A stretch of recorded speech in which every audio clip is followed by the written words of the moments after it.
tombo ati iku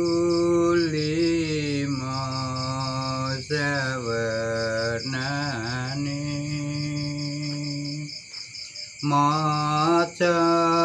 Quran angen-angen samanane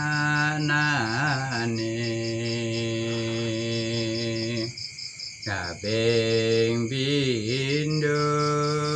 salat wengi lakonono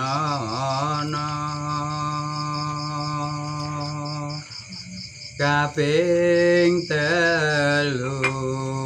wong kang saleh kumpulono kaping pate kudu weteng ingkang luwe kaping lima tikir wengi ingkang suwe salah sawijine sapa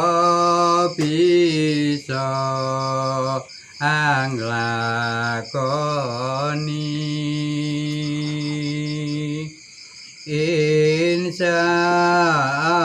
insyaallah Gusti Pangeran ijabahi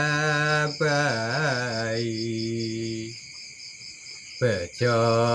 teman duwe anak bisa ngaji akhir-akhire bisa mulya kelawan mukti ada benar bismillah insyaalatan daimaman wa maulana